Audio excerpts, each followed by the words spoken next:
Boom shakalaka. Boom shakalaka. Hi, my name is Rainer. Pleased to meet you. Alright, stop messing around. So, in this section, right, you will learn number one, what is technical analysis, what is market structure, what is an area of value, what is an entry trigger, and more importantly, how do you use technical analysis in your trading. So, let's get started. So, first thing first, what is technical analysis? So, I define technical analysis as using past data to help you make your trading decisions. And this past data could be things like volume, indicators, chart patterns, candlestick patterns, etc. And of course, right, technical analysis is not the only way to trade the markets, because you also have things like fundamental analysis, sentiment analysis. But me, primarily, I'm a technical trader. So this is why in this video, I would focus more on technical analysis. And I want to share with you the three things, right, that you should focus on, right, when you kickstart this trading career of yours. So technical analysis, right, I would say there are three components which is very important to master. The first component here is what I call market structure. So here's the thing, right, when you look at a price chart, the first thing that comes to your mind should be, should I be buying? Should I be selling? Or should I stay out of the markets? That's really the first thing that should come to your mind. You shouldn't, look at the chart and say, oh, let me buy now. Oh, let me sell now. No. You should first ask yourself, is this the type of price action? Is this chart telling me that I should be looking for buying opportunities or selling opportunities? Or maybe I should stay out completely of this market? This is the first question, right, that you must answer. And everything else, right, is secondary. So the way to do that, right, is market structure helps you to answer this question. It tells you what to do. So market structure helps you to define the current market conditions, so you know whether to be buying, selling, or staying out of the market. So let's dive a little bit deeper into market structure. So market structure, there are different types of market structure, but for this video, I will share with you three broad categories of market structure. Number one being an uptrend. If you know a market is in an uptrend, not necessarily stock, can be currency pairs, etc. You want to look for buying opportunities. So let me explain to you what an uptrend is. So in the grand scheme of things, an uptrend forms a series of higher highs and higher lows. So it looks something like this. Market goes up, but as you know, market doesn't go up in one straight line. It goes up, it needs to take a breather, it needs to pause, and then it makes a pullback. Then once the pullback ends, it will continue up higher, breaking above this previous swing high, this previous high if you want to call it. Then it goes up again, it doesn't go up in one straight line, it needs to take a breather, pause. Once it rests, finish, and then it continues up higher, breaking out above the previous swing high again, and then the pattern repeat itself. So when you look at this, you will notice that an uptrend consists of a series of higher highs and higher low. Look at this high, another higher high. I'll cluster this as one, and another higher high. If you look at the lows, so higher low, higher low, higher low. Okay, had to do that. So this is what I mean by an uptrend, a series of higher highs and higher lows. And if you see a market has this market structure, this currency pair has this market structure, then what are you going to do? Well, you're going to look for buying opportunities, because the market is in an uptrend. The path of least resistance is higher. So this is why you want to be looking for buying opportunities. So if you see a chart that looks like this, tell yourself, promise me, you will only look for buying opportunities, right? You don't want to look for selling opportunities. Not that it can't be done. There are traders who specialize in counter trend trading, but for you, the beginner, it's much easier to be trading along the path of least resistance, trading in the direction of the trend, than against it. Okay, so uptrend, look for buying opportunities. Next one, downtrend. This is just the reverse. You want to look for selling opportunities. So downtrend, right, in essence, is a series of lower highs and lower lows. So market heads down lower, makes a pullback, heads down lower again, breaking below the previous low, makes a pullback, heads down lower, breaking the previous low. Sometimes it could consolidate and then break down lower, once again, breaking below the previous swing low. So if you look at it, you will notice a series of lower high, lower high, lower high, and lower low, lower low, lower low. So if you see a market is in a downtrend, then what should you be doing? Buying or selling? Well, the path of least resistance is towards the downside. So promise me, when you see a chart that's in a downtrend, you only think of selling opportunities. Okay, that's the path of least resistance. And finally, you have what we call a range market. And in this market condition, you can be both a buyer or seller. So a range market looks something like this. Price is contained between the highs and the lows. So when the market is in a range, right, you can look for both buying and selling opportunity. And one thing to point out is, again, how do you know a market is in range is where you see the highs of the range, right? The price just keep testing it, right, but unable to break out higher. Compared to an uptrend, the price is able to break above the previous swing high. It's able to break above the highs. But in a range, it's just, getting rejected at the highs consistently over here. Same for the lows of the range. It just cannot break down lower. It's just, contained above the lows of the range. So you can think like the price, right, is being trapped like in a big giant box, just can't get out of it.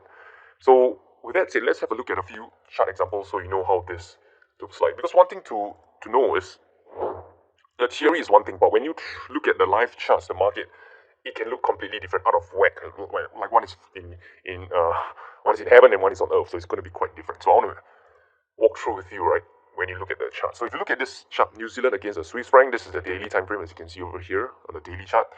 What market structure is this? Well, if you notice this market, in the grand scheme of things, is forming a series of higher highs and higher lows. Higher high, higher high, higher high, higher high, higher high, and higher low, higher low, higher low, higher low, higher low. There's another minor one over here. Okay? So yeah, so you can see that in the grand scheme of things, in the big picture, if you look from left to right, this market is heading higher. It's in a uptrend. And if a currency pair, if a market is in an uptrend, what should you be doing? Looking for buying opportunities or selling opportunities? I'm sure you got the answer. Okay, so let's have a look at another one. Dollar against Canadian. Okay, so if you look at this again, this pair, just identify the highs and lows on the chart. This is the highs, the highs, the highs, the highs, the highs, the highs, the highs, and the low. The low, low, low, low, low, and low. So you look from left to right, where is this currency pair heading over time? It's heading down lower. So in other words, you can say that the US dollar is depreciating against the Canadian dollar over the last this number of months over here that you see at the bottom. Okay, so this is in the downtrend. And one thing to also share is that when you look at a chart, right, there are many swing points. What I call a swing point is the highs and lows on a chart that kind of stick out like a sore thumb, which is very obvious. Like, this is a swing high, this is a swing high. I won't consider this a swing high because this isn't as obvious. This isn't as in your face kind of thing. So when you want to identify the series of higher highs and higher lows on the chart, pay attention to the swing points, the one that really stick out like a sore thumb, right? The minor ones you can just pretty much ignore it, because if you try to pay attention to every single minor highs and lows on the chart, you will get confused, right? And lose the big picture. So for example, let's say you look at this over here. You might look at, oh, hey Rainer, the price broke out of this high, man. This looks like an uptrend. So I know it sounds silly, but sometimes when you get too fixated on trading in the now, you might actually think along those lines. So just remember, pay attention to the major swing points. If you're unsure, look from left to right, left to right. Don't just look at the last 5-6 candles. Look at the big picture perspective. But eyes view, that is important. Okay, so dollar against the Canadian, we can both agree that this is in a downtrend. Moving on, British pound against Canadian dollar. In this case, I'll go to the weekly time frame. Okay, and you can see over here, what is this market condition? And before I continue, dollar against the Canadian, daily time frame.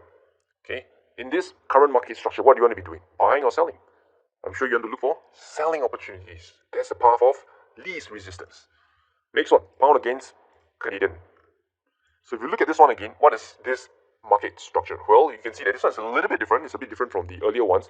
This market seems to be contained between these highs and these lows. We'll talk more about these exact highs and lows, what is the terminology and how you can use them in your trading later on. But for now, just pay attention that this market is kind of contained in a box, stuck between the highs and the lows. And this is what we call a range market. And in a range market, you can look to buy low and sell high, buy near this low or sell near this high. But personally, for me, I like to trade trends, okay? But I still want to share with you what a range market looks like, because, hey, some of you might go on to be, pro-range traders in future. But for me personally, I simply like to trade trends, buy in uptrend and sell in downtrend. So, but nonetheless, this is what we call a range market. You can look to buy near the lows and sell near the highs.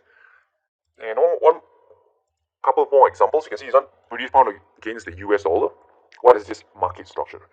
So again, if you look at this overall seems to be in an uptrend, right? Series of higher highs, higher highs, higher highs, and higher lows. Higher low, higher low, higher low, higher low, and possibly this higher low.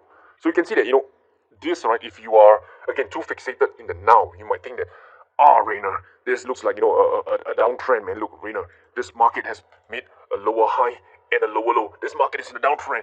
Yes, I get it, right? If you look at just those few candles, right, you can think that it's a downtrend. But let's take a step back and look from left to right. Again, you want to make sure that you are taking a bird's-eye view and not just looking at an individual tree and missing the forest. This is a mistake that I don't want you to make. So if you look from left to right, you can see that this market overall is in an uptrend. Okay, so this will be a swing, the next, or rather the swing low that is pretty much still intact. If the market, right, can break below this low and this low over here, then maybe you can see that this uptrend is getting weak, right? Maybe the trend is starting to reverse. But again, I don't want to take things too far out of hand, because there is where we go into more advanced technical analysis. But for now, looking at the big picture, I would say a pound against the US dollar, looking from left to right, this market is in an uptrend, and I'm looking for buying opportunities. And don't worry, about hey, where to buy, how much to buy, when to buy. We'll cover all that stuff later on.